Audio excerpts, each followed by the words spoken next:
Hello，大家，我係 Strive Fitness 嘅 William。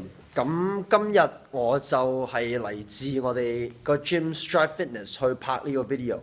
咁呢一個咧就係一個 vlog 俾大家，因為我知好耐冇見大家，我又話之前每個禮拜會出呢啲 video，但係我真係冇時間，因為我哋啱啱開咗 Strive Fitness。咁臨開始之前，我就想多謝大家。朋友，因為真係有好多朋友嚟咗個開幕禮去支持我哋，咁我就想首先同大家講多謝。第二樣嘢咧，而家大概朝頭早6點幾，我哋啱啱上完第一堂，我就想把握呢個時間，因為我啱記得我有個學生問一個非常之好嘅問題，咁我今一集嘅 vlog 咧，唔係嚟自我哋 email 啲朋友去抽出嚟，我哋係嚟自一個學生。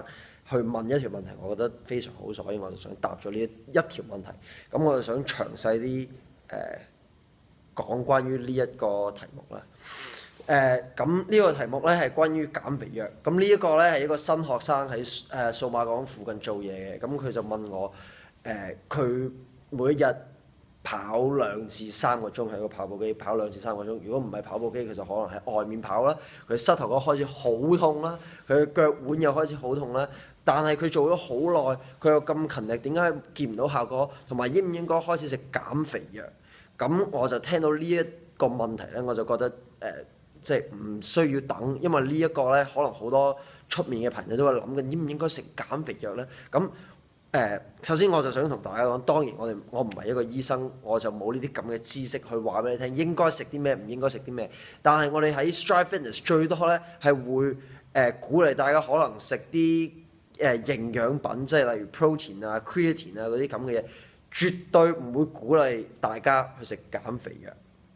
咁我所知咧係有好多種唔同嘅減肥藥，但係咧我唔會講任何名，我唔會話應該食邊啲，唔應該食邊啲。但係我都有好幾個朋友都試過食，有效果，但係食完之後幾年咧就有開始身體有少少影響啦。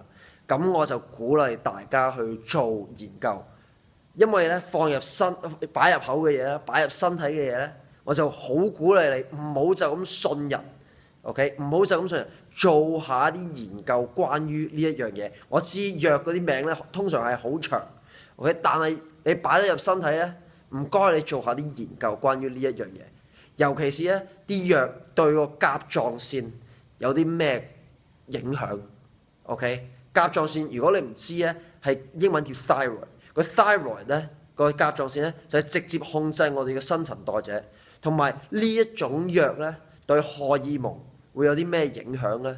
咁我就好希望大家唔好就咁去買啲嘢，然後食咗佢，做啲研究，因為你個身體係好寶貴嘅，係非常之重要嘅。你唔可以為咗一啲嘢去對個身體唔好咯，我就咁樣想咁樣同大家講，因為你想達到一個目標，你想達到即係可能係減肥，一定會係辛苦嘅，一定會係辛苦。但係我希望你唔好即係嗰啲出面啲朋友唔好成日揾個短線 ，OK？ 想得到一樣嘢去值得去得到咧，一定會難嘅，一定會難。但係如果你選擇去食啲減肥藥咧，唔該你哋做啲研究，唔該你做啲研究。關於呢一樣嘢對你個甲狀腺有啲咩影響，對你啲荷爾蒙有咩影響 ？OK， 我唔會話俾你聽，我知道啲咩，但係我希望如果你決定去食咧，起碼你知應該對你嘅身體有啲咩效果。OK， 咁我就會每個禮拜，因為我哋而家你可以見到我哋嘅 gym 啦，我哋嘅 gym 開咗，我哋開幕禮即係做完開幕禮啊，咁我哋會繼續 keep 住啲 workouts 出啲新嘅 workout 希望你會中意啦，同埋繼續支持咧。多謝咁多朋友支持我哋，同埋嚟我哋嘅開幕禮，下次再見。